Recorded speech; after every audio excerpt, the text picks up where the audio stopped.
Welcome back to r/neighbors from hell, where people share stories about their crazy neighbors. And if you are new to my channel, please don't forget to subscribe to join our amazing community. And without any further ado, let's dive right into the stories. The first one is titled, How I Dealt with an A-Hole and He Lost 500 Strawberry Plants. This goes back nearly 45 years ago when I built my first house myself, and the neighbor on the back was immediately pissed that I bought 2 lots directly behind him and would not sell them to him or make a swap with him on 2 lots he owned on my west side. The dude would call the county inspectors and report my violations, and of course, there weren't any. After we moved in the next spring, I began to regrade my property, plant grass, plant 20 trees, including 6 to 5 feet blue spruce trees towards my property line I shared on the west with this neighbor, a good 10 feet in from the agreed upon property line that he was using. I spent 2 months of doing all this, and one Saturday morning my neighbor and his wife were out and measuring their property and such. I paid no notice until he knocked on my door, handed my what appeared to be a bank survey of his property that he had for 15 years, which indicated location of property lines, his house and garage location, etc.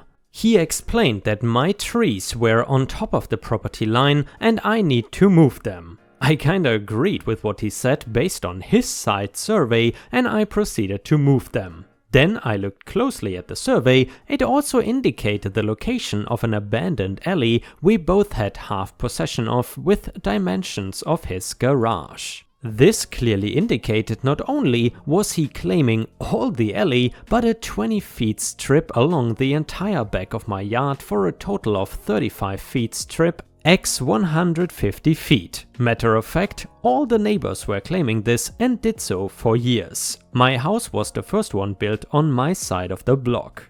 I had a double lot of 100 feet by 175 feet, so it was easy not to actually realize where the property lines were. What makes this interesting? My neighbor had a huge strawberry bed, over 10 years old, along almost the entire backyard on my property. 500 plus plants, all prime producers, and his pride and joy. I immediately got my own real survey done with steel pins driven and stamped hard copies of the site survey. His bank survey was basically correct, and he and his neighbors were freely stealing this strip of land across the entire block. 12 households in all. This is a small rural farming town, less than 800 people, and in all this dust up I found out this neighbor is the town's a-hole. So I took my survey over to this guy and said, listen, no rush to move your plants, this was July, but you need to get them off my property in the next few months. He tore up the survey and threw at me, and now it became game on. I worked second shift and commuted 25 miles to work. My wife would go out into our garden, which was a huge one, when she got home at night and do some work in it. About 3 or 4 days later, she is out there and the rear neighbors are disrespecting her for all the trouble us new people were causing. Told me the next morning, and I went to the neighbors, which all refused to talk, and left them copies of the legal survey in their doors. A couple days later I am at work, 4 p.m, and my wife calls me pretty upset. The bad neighbor, along with 2 of his neighbors, verbally assaulted my wife when she was in the garden in such a bad way that she was driven to tears. I told her I will be home in 45 minutes. I called my brother-in-law, a farmer less than a mile out of town, and explained the situation. He told me he can have his John Deere tractor with his tiller at my house at 6 p.m. I next called the county sheriff's office to request a deputy to be at my house at 5:30, and then I called our police chief and requested the same. I get home and minutes later both cops show up. I handed them my legal survey and walked them to show them the steel pins. I asked them on what property are the strawberry plants on, and they cite clearly on my property, and then I asked them my property and I can do whatever, right? They said sure. Now, we have about 20 people mulling around, not my neighbor who ran inside the house as he was not going to face me after how he spoke to my wife. Instead, he sent his wife to the door to order me off his property or he will call the cops. I said, "Too late, I already did, and you have 15 minutes to relocate as many of your plants as you can." It was almost exactly 15 minutes later when my brother-in-law showed up, and now it is getting fun. I showed my brother-in-law where to start tilling. It took him 30 minutes to completely grind up all the strawberry plants. The silence was awesome. The rear neighbors were in shock and I became a legend. Never had another issue with this guy or anyone in this town. 30 years later I crossed paths with this guy and he actually apologized to me for his actions. His life turned bad with divorce, health, etc. and sounded like he was making amends. And yeah, ripe stars, if I have learned one thing, that if you act like a douchebag, sooner or later, karma will definitely bite you in the butt, more often than not. If you have any stories to tell of karma doing its magic, then please let us know about these stories either in the comments or on r/ripe stories on Reddit. The next one is titled, "My Father's Revenge Against the Neighborhood Punks." This story is a little old, taking place around 2000 or so. Anyways, during that summer there was a rash of punks who would go and vandalize houses, cars and pretty much anything else they could do to raise hell. It was so bad that they would keep stealing the hubcaps off of my father's Grand National as well as try and get in to steal the radios and change. He was forced to keep it unlocked as it was cheaper than them breaking the windows. The police would always take their sweet time getting here. It would take 20 minutes or more to send one officer here, even though I could walk to the station in that amount of time. By then, the kids would have run off and gotten away. My father is an engineer by trade and decided to get back at them, as right after he replaced the hubcaps, they would be there that night to take them. My father went to the hardware store and bought some wires, razor blades and grabbed a few car batteries he had in the garage. What he did was truly diabolical. He took a little glue and on the inside of the door handles he secured razor blades to cut anyone who attempted to open the door. Next he stripped some of the wires he got and wrapped them around the hubcaps, making sure they were pressed tight against them. He took another wire and used a little tape and glue to have the wire hovering over the wires so that if someone were to grab them, it would complete the circuit and either burn or shock them. Eventually, he was able to get them all rigged before running the wire ends back to the batteries. He connected them and then went inside. That night my father left the windows open slightly so he could listen for them. Sure enough, sometime after midnight, those little douchebags came back, but after a few yells they seemed to leave rather quickly. The morning revealed a fair amount of blood around the handle, which then trailed down the driveway. One of the hubcaps melted slightly from the heat of the wire, but the others were not triggered. Needless to say, they didn't seem to come back after that one. I just wish we had a security system that also had a camera so I could watch those morons get it. And yeah, ripe stars, if you ask me, that is exactly what thieves deserve. And I am wondering, have you ever caught any of your neighbors stealing something from you? Please let us know in the comments, and while you're at it, I would really appreciate it if you could like the video and maybe even post some star emojis in the comments if you want to support my channel. Thank you so much in advance, your help is very much appreciated. The next one is titled, "Make a fake call about your baby being locked in your car with the keys. Now your car is locked with the keys inside again." This is approximately from 2001. I was an AAA tow truck driver and working an overnight shift on a Friday. I received a call around 10 PM for a baby locked in a car with the keys inside. AAA policy is to attend to these types of lockout emergency calls before any other calls that may be waiting. I sped down the highway as fast as my truck could take me and reached a location which was a local mall.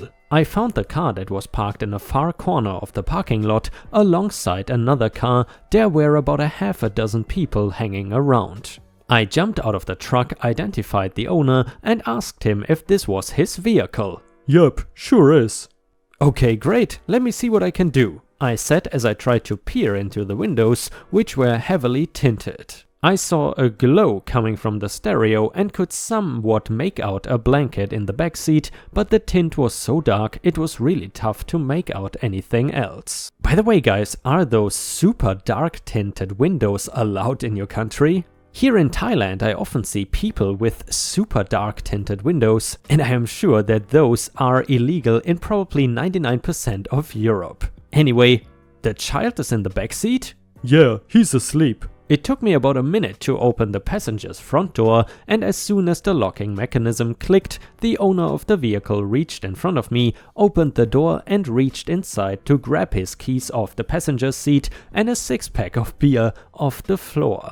He stepped back and let out a little smartass chuckle. I poked my head inside the car and looked into the back seat. There was no baby. The driver was still standing close to me and was in the process of twisting off the bottle cap to his beer while holding his keys in the same hand. Instinctively, I snatched his keys away from him, tossed them back into the car, pushed the lock button on his door frame and slammed it shut. Go F yourself, now you can stay here all night, I said as I walked away and got back in my truck. No one said a word to me and the driver stood there dumbfounded, holding his beer to his chest as I drove away. I called dispatch and explained what happened, and they made a note not to send any other drivers out to this account for a lockout situation. And you know, Ripe Star, speaking about forgetting your keys in your own car, my girlfriend is a bit of an expert in that. I've never seen anyone before that so frequently forgets the car keys in the car. To be honest though, this is really a testament to how safe Thailand is, because if this happened so frequently in Europe, I can pretty much assure you your car would already have gotten stolen.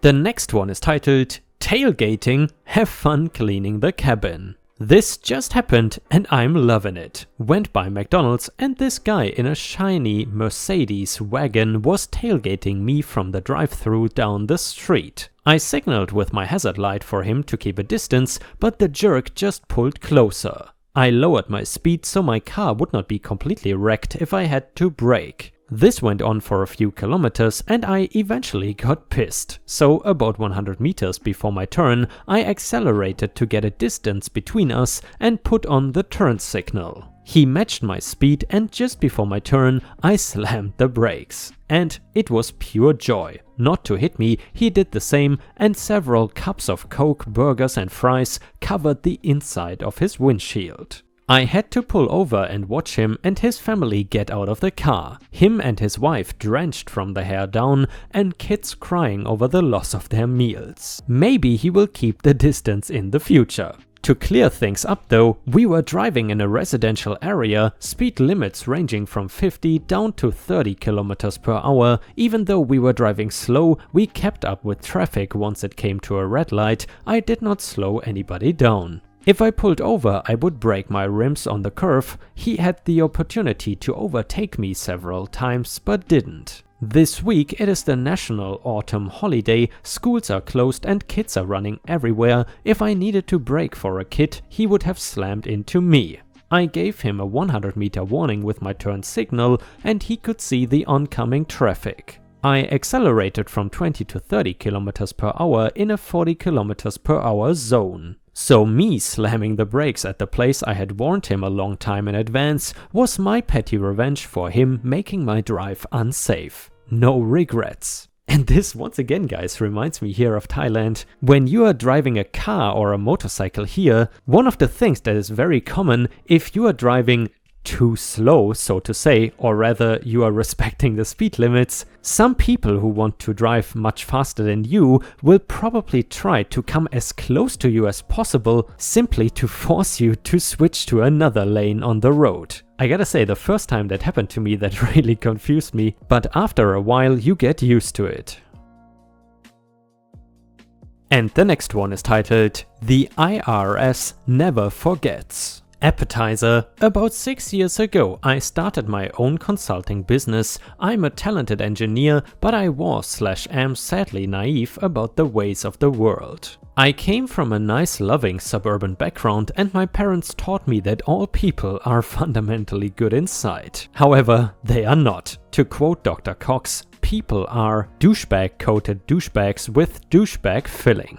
In most cases, I never got any sort of revenge. Eventually, I realize I am being screwed and I fire the individual/cut the contract, etc. and take it as a lesson learned and move on with my life. The main course, except this one time when I hired a sales guy. We will call this sales guy Tony. Tony swept into my office on a cloud of amazing promises. He had a resume a mile long and many harrowing, unlikely, yet somehow plausible stories of his great sales success in past organizations. He wanted to partner with me to take my company to a new level, make more money than we have ever made before, etc. Even better, Tony didn't even want a salary, he simply wanted to be able to take out loans from the company until his big sales pipeline kicked in, and then he would pay it all back from his giant commissions. It was a total win-win for everybody involved. This sounded like an amazing deal, what a nice guy, and clearly confident he could close a lot of sales, or why else would he forego a salary in favor of loans? I think, friends, it is probably obvious how this story goes. Over the course of the next year, Tony almost made so many huge sales that are totally ready to sign, but somehow never quite came through. And in that time he took out over $60,000 in loans that he would totally pay back as soon as his monster sales finally came through. Finally, after so many big promises with zero results, I became suspicious. So I hacked open his company email account and saw that in fact he had never sent an email to a client ever. In fact, the only emails he ever sent were to me and other people in my business talking himself up.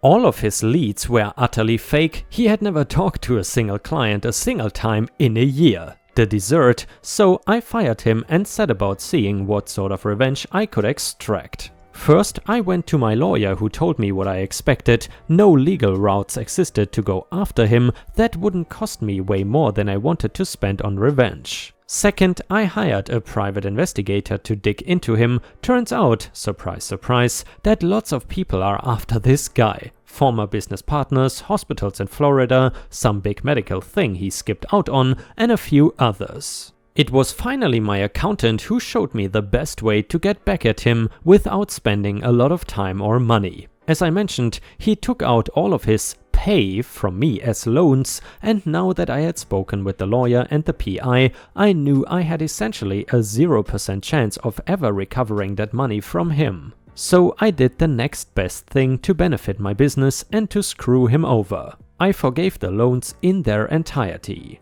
This had two huge impacts. First, I got a $60,000 tax write-off because the loans were now bad debt, which reduced my tax bill for 2013 to zero, a small but happy victory. And second, he now owes the IRS $20,000. You see, when I forgave the loan, it became income to him, and once it becomes income, full income taxes, including federal, state, payroll, social security, Medicare, etc., become due and payable. Because it's not payroll income, I don't have to pay the employer portion of the taxes. This means he owes the IRS $20,000 that he can never escape through bankruptcy or any other means, and I have the world's most vicious attack dog trying to get money from him instead of whatever minor debt collections efforts I could have mustered.